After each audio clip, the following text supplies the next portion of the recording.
One of the leading causes of deaths in this country is Alzheimer's, a neurodegenerative disease. Studies have found that abnormal cell divisions are linked to Alzheimer's, which can be a key to unlocking a cure for the disease. But how do abnormal cell divisions result in nerve degeneration in Alzheimer's disease, and what can be done to prevent this?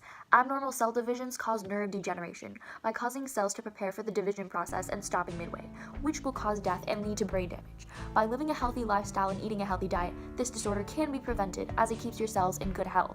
To get the whole picture, the first observed case of Alzheimer's was in 1906, when Dr. Alzheimer noted that one of his patients had shrinkage around their nerve cells.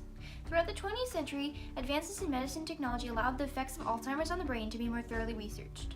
And in 2010, Alzheimer's became the sixth leading cause of death in the United States, as stated by History of Alzheimer's.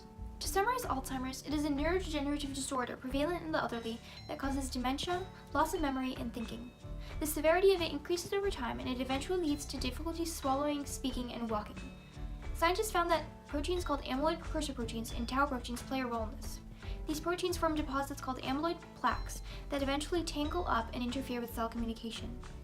This causes healthy neurons to die and stop functioning, which leads to brain damage. Up until 2001, scientists weren't sure about how the plaques and tangles were formed, but a 2001 study shows that cell division plays a huge role. It found that when adult neurons tried to divide, they went through abnormal cell divisions. They replicate their chromosomes but don't go through mitosis. Cells can't function with 4 sets of chromosomes, resulting in cell death. According to Potter, evidence that shows abnormal cell divisions directly cause Alzheimer's rather than being just a symptom is that it happens months before the amyloid plaques start to show. This indicates that not only does abnormal cell division come before plaques, but it may also have a direct effect on their formation. However, for 12 years, scientists didn't understand what caused the abnormal cell divisions. A study from 2013 shows that it relates back to the amyloid precursor protein, or APP. APP is used to bind molecules to the nuclear membrane, and in the case of Alzheimer's, links a protein called Fe56 to the membrane. This will cause Bloom protein levels, which are highly associated with another genetic disorder, to increase in the nucleus. The combo of the two proteins cause the wrong signals to be sent to the cell's nucleus, causing it to replicate DNA and not divide.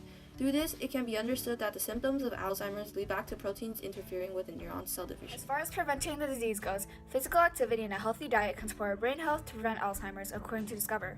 Studies have shown that the majority of these healthy lifestyle choices have reduced the risk of heart disease and diabetes, typically linked to Alzheimer's. However, many people believe that drugs and antibodies can also be effective. A clinical trial from the DIAN is testing whether antibodies in brain cells can prevent further symptoms. Using drugs and antibodies remains controversial though, according to Cumming, as the effects remain unclear. This supports the claim by showing that living a healthy lifestyle would be the most effective way. According to a survey conducted by the Alzheimer's Association, a majority of the voters expect that the government will prioritize Alzheimer's disease research and care. In addition, Ronald Reagan announced that he was diagnosed in 1994, which led to the growth in the research program. Based on this, Alzheimer's is viewed as a significant political priority during elections, and it can be expected that politicians will support funding Alzheimer's research. When someone is diagnosed with Alzheimer's, they are perceived as someone with a mental issue and are thought of and treated differently. This can lead to people becoming unconcerned about prevention and treatments. Thinking of victims as people and keeping them healthy is very important, as it makes it a way to halt the progression of Alzheimer's much more needed. By knowing that the abnormal cell division, something way out of our control, is the cause of this, people treat Alzheimer patients with more respect and kindness. Economics are also involved. The National Institutes of Health show that this funding for Alzheimer's research has wavered between $412 million to an estimated amount of $449 million in 2013, and is expected to rise. From this, it is very important that people are aware of the prevention method, as stated in our claim, to further lessen government expenses. Very small. Director of Longevity at UCLA, says that making the right decisions about exercise, diet, and lifestyle is essential for good brain health. This fits into the claim, as it shows that living a healthy lifestyle benefits your brain by keeping it healthy and therefore preventing Alzheimer's. He also mentions that keeping healthy will improve thinking, mood, attention, relaxation, memory, and physical activity. Overall, the research compiled shows that Alzheimer's isn't just a mental disorder. It's a disease that affects a person severely and everyone around them.